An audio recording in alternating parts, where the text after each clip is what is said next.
हाँ भाई बच्चों, आज हम नेक्स्ट अपना टॉपिक है ब्लड वास्कुलर सिस्टम।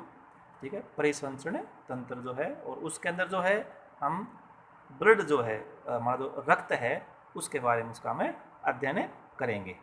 ब्लड एक प्रकार का तरल है जो हमारी ब्लड वेसल्स में फ्लो करता है। ब्लड जो होता है ये लगभग हमारी बॉडी का 8% बाय वेट बनाता है, और ये जो ब्लड की जो वॉल्यूम होती है 5 से 6 लीटर जो होती है मेल में होती है, और 4 से 5 लीटर किसमें होती है, ये फीमेल के अंदर जो होती है इसकी वॉल्यूम होती है।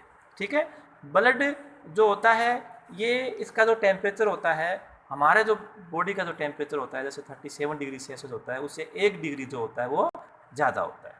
ठीक है, और ये जो होता है ब्लड का टेम्परेचर 38 डिग्री सेल्सियस यानी कि लगभग 100.4 डिग्री फ़ारेनहाइट इसका टेम्परेचर के रूप में इसका होता है। ब्लड की जो पीएच है उसको हमने 7 माना है। वैसे एवरेज इसको हम देखते हैं तो 7.35 से लेकर 7.45 तक होती है, इसकी पीएच होती है। ठीक है, इसके अलावा हमारे ब्लड में बहुत से बफर्स भी यहाँ पर ये प्रेजेंट भी इसके अंदर होते हैं, ब्लड के अंदर होती हैं। और ब्लड जो है एक प्रकार का एल्कलाइन सा फ्लूइड होता है जो साल्टी होता है और विस्कस होता है, और ये वाटर की तुलना में 5 टाइम जो होता है हैवियर भी होता है, और ये संयोजी उत्तक भी होता है। तो ये हमने इसके बारे में कुछ मेन बातें हैं ब्लड के बारे में। ठीक है, और जब हम ब्लड के बारे में पढ़ते हैं, जब देखते हैं तो इसकी कंपोजिशन जो होती है, ब्लड को हम मुख्य रूप से 2 भागों में इसको हमने बनाया गया है, इसको बांटा गया है।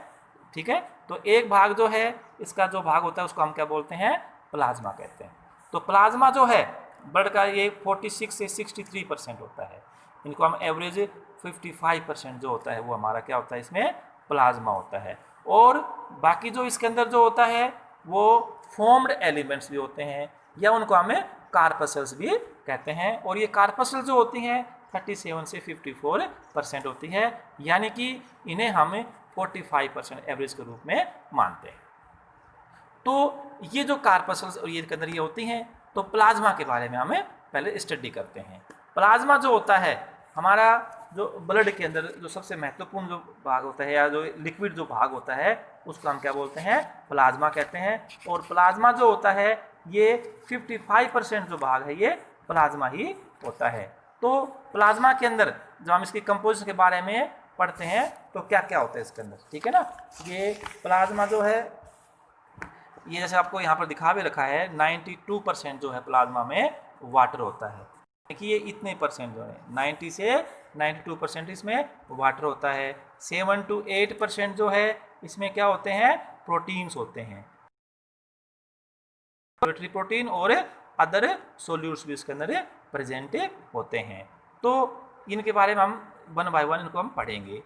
वाटर जो है एक फ्लूइड होता है इसके अंदर, ठीक है ना। और हमारा जो इंटेस्टाइनल जो ट्रैक्ट होती है या मैकेनिज्म क्या होता है, पानी को हम अब्जॉर्ब करते हैं, और ये इसका मुख्य कंपोनेंट इसके अंदर होता है। फिर हम देखते हैं प्रोटीन पार्ट्स। प्रोटीन जो होते हैं 7 से 8% तक जो है प्लाज्मा प्रोटीन के अंदर ये होते हैं, ठीक है ना। तो इनकी ये वॉल्यूम होती है, इसके अंदर ये होती है, इसकी मात्रा इतनी होती है, ठीक है। प्रोटीन्स जो होते हैं इनको हम प्लाज्मा प्रोटीन भी कहते हैं, ये प्लाज्मा में यूनिक होते हैं, प्लाज्मा के अंदर ही मिलते हैं, ठीक है। और जो रेगुलेटरी है वो हम आगे पढ़ेंगे, भी एंजाइम है, हार्मोन्स हैं, वो भी इसके अंदर ही मिलते हैं।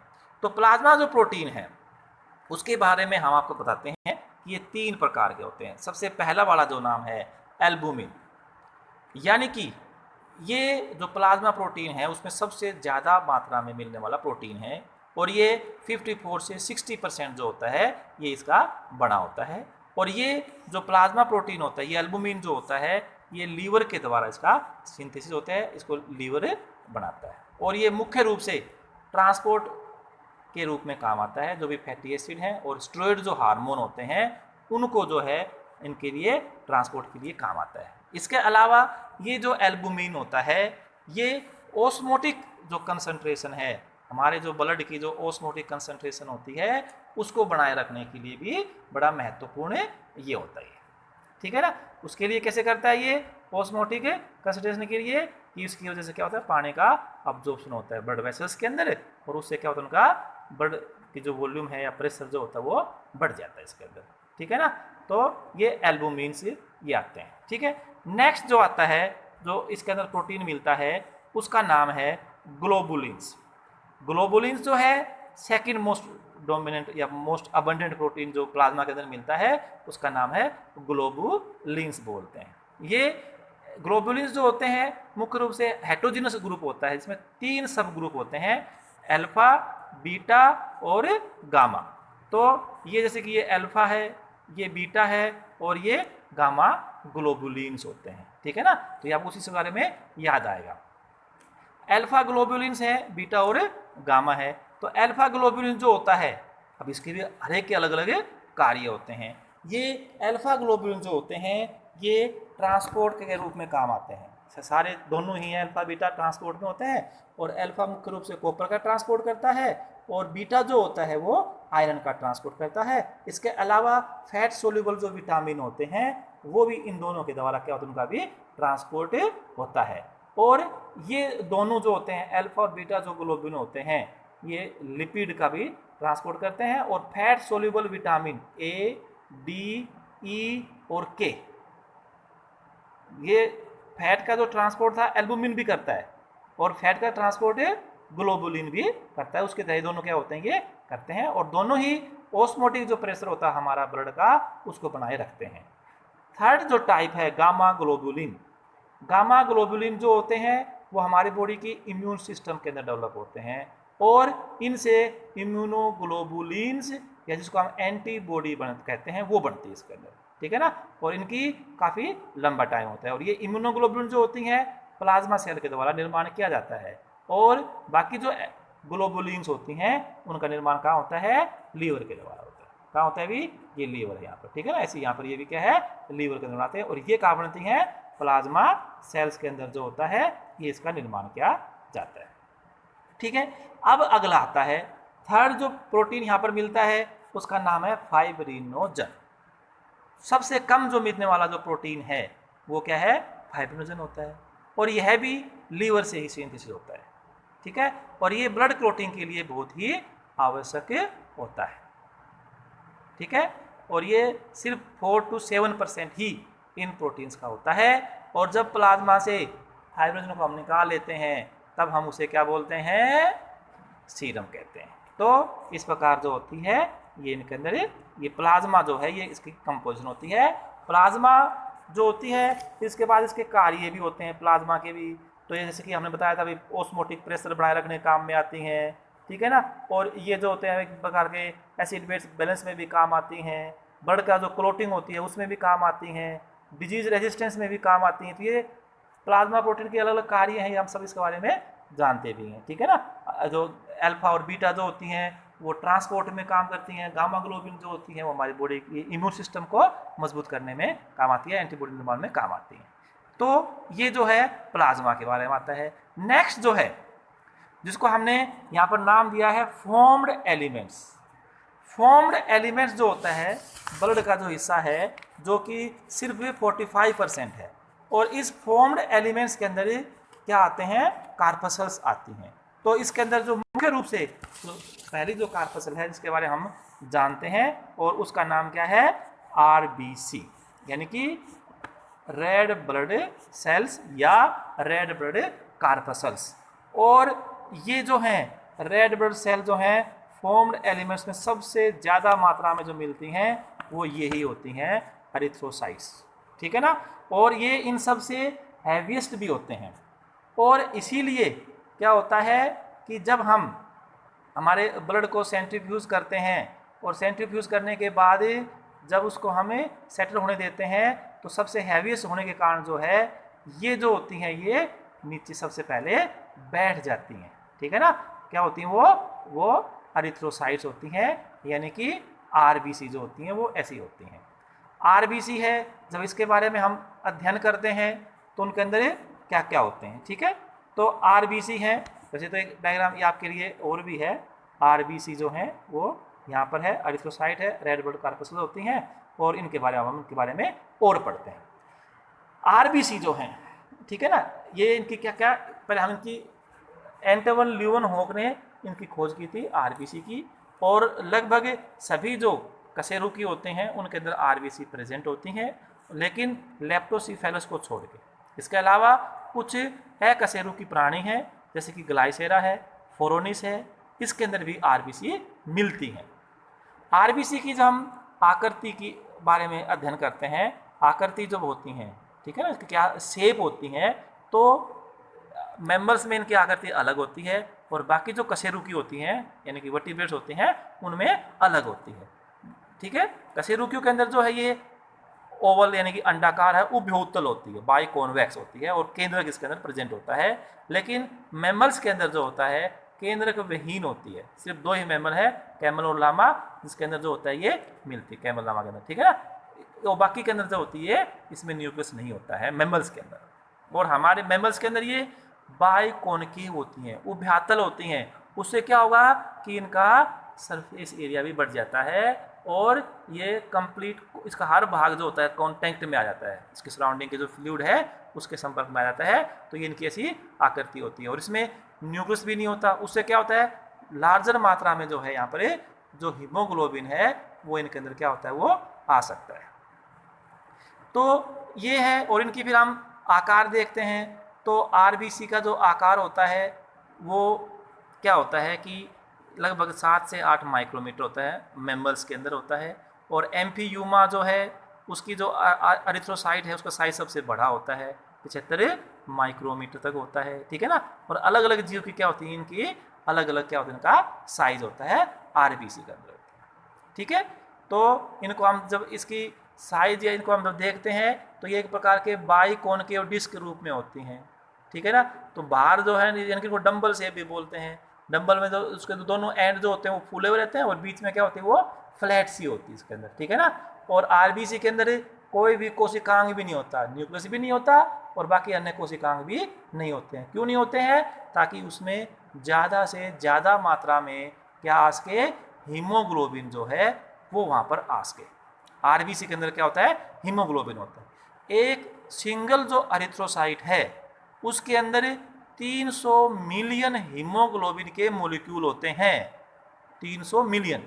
और इस प्रकार उसके अंदर 1 बिलियन ऑक्सीजन मॉलिक्यूल होते हैं, क्योंकि एक हीमोग्लोबिन मॉलिक्यूल 4 ऑक्सीजन मॉलिक्यूल जुड़ सकती है। तो ये 300 मिलियन से कितनी बनेगी 1.2 बिलियन जो है इसमें ऑक्सीजन मॉलिक्यूल्स के अंदर ये प्रेजेंट होते हैं। हीमोग्लोबिन जो होता है उसके अंदर 4 ग्लोबिन प्रोटीन होते हैं। प्रत्येक हीमोग्लोबिन के अंदर क्या होते हैं 4 ग्लोबिन, ग्लोबिन क्या प्रोटीन है। और हेम जो है यहाँ पर एक प्रोस्थेटिक ग्रुप होता है, ठीक है ना। तो यहाँ पर ये हेम भी मिलता है। तो ये जो ग्लोबिन प्रोटीन होता है हीमोग्लोबिन जो इसको लाल रंग देता है आरबीसी को, और जो आरबीसी होती है वो हमारे ब्लड को लाल रंग देती है, वो इसकी वजह से होता है। तो हीमोग्लोबिन का जो ग्लोबिन भाग होता है उसके अंदर अल्फा 1 और अल्फा 2 या बीटा 1 और बीटा 2 यानी कि अल्फा 2 और बीटा 2 जो है इसकी ये चीज स्ट्रक्चर होती है इसके अंदर, इस प्रकार इनकी ये मिलकर बना होता है। और जो फीटस है उसमें इसमें थोड़ी सी टाइप अलग आती है, अल्फा 2 बीटा 2 के अलावा उसमें गामा और डेल्टा प्रकार भी उसमें मिलती हैं। तो और ये हीमोग्लोबिन जो होता है ये आपको मैंने बताया है कि ये एक वंडरफुल मॉलिक्यूल होता है। ये जहाँ पर ऑक्सीजन की मात्रा ज़्यादा होती है वहाँ ये ऑक्सीजन को ग्रहण कर लेता है, और जहाँ पर CO2 की मात्रा ज़्यादा होती है वहाँ पर ये CO2 को ग्रहण कर लेता है, ऑक्सीजन को छोड़ देता है। जब इसे ऑक्सीजन मिलती है तब इसे हम कहते हैं ऑक्सी हीमोग्लोबिन। और ऑक्सी हीमोग्लोबिन जब होती है तो ये डार्किश रेड इसका क्या होता है, डार्कर रेड जो है कलर इसके अंदर इसका कलर हो जाता है, ठीक है ना। और ब्राइट रेड जो होता है इसका कलर हो जाता है। और जब ये टिश्यूज़ के अंदर जाता है तो डीऑक्सी हीमोग्लोबिन बना देता है और वो थोड़ा डार्कर रेड इसका कलर हो जाता है। और जब कार्बन डाइऑक्साइड इसके साथ जुड़ जाती है तब इसे हम बोलते हैं कार्बिनो अमीनो हीमोग्लोबिन जो होते हैं, ठीक है ना। तो ये इसके रूप में इस प्रकार इसके कार्बन डाइऑक्साइड के बारे में आगे इसके बारे में हम आगे भी पढ़ेंगे।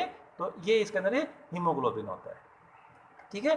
तो ये हेम और ग्लोबिन से मिलकर ये बना होता है। हेम इसमें क्या होता है वो प्रोस्थेटिक ग्रुप होता है, ठीक है ना। और उस प्रोस्थेटिक ग्रुप में क्या होता है आयरन होते हैं, ठीक है। तो ये इनके अंदर ये आता है हीमोग्लोबिन, ठीक है। और आरबीसी जो होती है इसकी संख्या क्या होती है, ठीक है। लगभग 50 से 55 लाख जो है मेल में होती है और 45 लाख जो है वो फीमेल के अंदर की संख्या होती है। फीमेल में थोड़ी सी कम होती है इसके अंदर फीमेल के अंदर, ठीक है ना। और जो हम उस इनकी मात्रा क्या होती है, बढ़ भी जाती है। जब इनकी मात्रा बहुत ज़्यादा हो जाती है तो उसे हम बोलते हैं पॉलीसाइथेमिया, उसे क्या बोलते हैं हम, पॉलीसाइथेमिया, ठीक है। और इसको अरिथ्रोसाइटोपिनिया, जब इसकी मात्रा कम हो जाती है आरबीसी के अंदर, ठीक है ना। तो ये आरबीसी जो होती हैं इस प्रकार ये प्रेजेंट होती है इसके अंदर, ठीक है। तो आरबीसी की जो है ये बाइकॉन्केव भी होती हैं और इनका मुख्य कार्य आपको बता ही दिया है, ट्रांसपोर्ट ऑफ ऑक्सीजन और कार्बन डाइऑक्साइड टिश्यूज के बीच में और लंग्स के बीच में ये ट्रांसपोर्ट करने काम आती है। और इनका जो लाइफ साइकिल है वो 120 दिन का है। मतलब ये एक प्रकार से इनको हम सेल भी नहीं कह सकते, क्योंकि इसमें न्यूक्लियस भी नहीं है, इसमें बाकी और जो सेल ऑर्गेनलीज होती हैं वो भी इसके अंदर ये नहीं होती हैं। तो ये जब एरिथ्रोसाइट जो होती हैं ये कहाँ टूटती हैं, स्प्लीन के अंदर मोस्टली। वैसे तो बाकी और बोन मैरो है वहाँ पर भी ये टूटती हैं, ठीक है ना, लेकिन स्प्लीन जिसको हम बोलते हैं, उसको हम ग्रेव यार्ड भी कहते हैं, ये वहाँ पर क्या होती है, मुख्य रूप से इनका टूटना होता है इसके अंदर, ठीक है। तो हीमोग्लोबिन जो होता है जब ये टूटता है तो इससे मुख्य रूप से जो आयरन इसमें निकलता है, और ये आयरन जो होता है इसको हमारी बॉडी ऑब्जॉर्व कर लेती है, और ये जो होता है फेरिटिन और हीमोसाइडरिन जो होते हैं उनके साथ क्या होता है, ये स्टोर होता है स्प्लीन के अंदर, इसको स्टोर भी होता है वहीं पर भी, ब्लड बैंक भी इसको हम कहते हैं। तो ये आता है और यहाँ पर वापस ये बोन मैरो में पहुँच जाता है और वहाँ पर नई आरबीसी के निर्माण में काम आता है। इसके अलावा जब ये टूटता है तो कुछ कॉपर भी जो होता है वो यहाँ पर फ्री होता है, कॉपर भी इसके अंदर ये निकलता है। जिंक भी होते हैं यहाँ पर, ये भी जो है हेम जो पोर्शन होता है उसके निर्माण में क्या होता है, जिंक का काम आता है। और बी विटामिन जो होता है, B12 वगैरह जो होती हैं वो भी जो होती है इसके अंदर से निकलते हैं। तो ये 120 दिन जो होती है के बाद जो होता है ये टूट जाता है, ठीक है ना।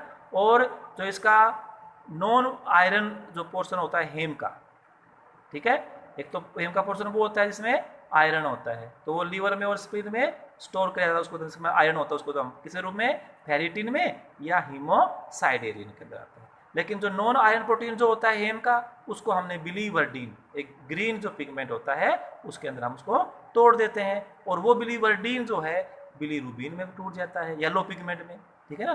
तो पहले ग्रीन टूटता है बिलीवर्डीन, और उससे फिर क्या बनता है येलो पिगमेंट, उसका नाम है बिलीरुबिन, जिसकी वजह से क्या होता है हमारे जो यूरिन है और जो फिकल मैटर होता है उन्हें ये कलर देता है, यूरोबिलिन्स बनता है जिससे हमारे यूरिन का कलर बनता है, और स्टर्कोबिलिन्स बनते हैं जिससे हमारे फिकल मैटर का क्या होता है, ये कलर आता है, ठीक है। तो और ये प्रक्रिया एक सतत प्रक्रिया होती है, हमारे शरीर में बहुत ज़्यादा संख्या के अंदर क्या होती हैं, ये आरबीसी का टूटना और बनना जो होता है ये चलता रहता है इसके अंदर, ठीक है। तो ये आरबीसी जो होती हैं ये इनकी ये स्ट्रक्चर होती है, इनकी ये लाइफ साइकिल होती है। अगला पॉइंट आता है हीमोपोइसिस।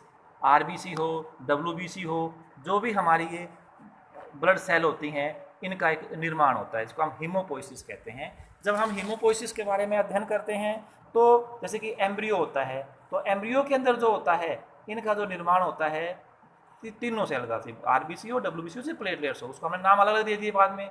अगर आरबीसी का होता है उसको हम एरिथ्रोपोइसिस बोलते हैं, है ना, उसको ल्यूकोपोइसिस बोलते हैं, ऐसे है। तो इसको मेन तो है हीमोपोइटिक स्टेम सेल होती है हमारी बोन मैरो में, और ये जो स्टेम सेल होती है इनसे फिर ये सभी तीनों प्रकार की जो ब्लड सेल्स होती हैं ये जो होती है इनका निर्माण होता है। तो हीमोपोइटिक जो स्टेम सेल होती है जब एम्ब्रियो होता है अपने हमारे जो जन्म लेने से पहले जो होता है, तो वो जो होती हैं वो एम्ब्रियो के अंदर तो योग सैक में बनती है पहले, फिर जब लीवर बन जाता है तो फिटल लीवर जो होता है वो इसके निर्माण में काम करता है, फिर स्प्लीन, और लास्ट में रेड बोन मैरो जो होती है वो आती है। बर्थ के बाद जो होता है रेड बोन मैरो ही होती है, लेकिन जब हम एडल्ट होते हैं उसमें रेड बोन मैरो ही होती है, और वो रेड बोन मैरो जो होती है हमारी पेल्विक जो बोन है, ठीक है, हमारी जो क्रेनियल जो बोन है, दिमाग में जो बोन है, इसके अलावा हमारे जो वर्टिब्रे हैं, कशेरुकाएँ हैं, हमारी जो स्टर्नम है, और फीमर और जो ह्यूमरस जो हड्डियाँ पैर की हाथ की, उनका जो प्रोक्सिमल एपिफाइसिस जो भाग होता है वहाँ पर ये निर्माण करते हैं। इसके अलावा लीवर और जो स्प्लीन है वो हमारी थ्रू आउट जो एडल्टहुड है उसके अंदर जो होती हैं वो एक प्रकार का हीमोपोइटिक टिश्यू के रूप में काम करती है, यानी कि उसमें हीमोपोइसिस जो होती है वो वहाँ पर चलती ही रहती है, ठीक है। तो ये इनके अंदर ये आती है, और इसके लिए एक अरिथ्रोपोइटिन एक हार्मोन होता है, ग्लाइकोप्रोटीन हार्मोन है, जो कि किडनी के द्वारा निकलता है जब हमारी बॉडी में ऑक्सीजन का लेवल कम हो जाता है, और ये जो होता है फिर ये इसकी वजह से क्या होता है अरिथ्रोपोइटिन होती है, यानी कि इनका निर्माण जो होता है वो बढ़ जाता है, ठीक है। तो ये थी भी इनके अंदर जो है किस प्रकार जो है इनकी ये स्ट्रक्चर्स हैं।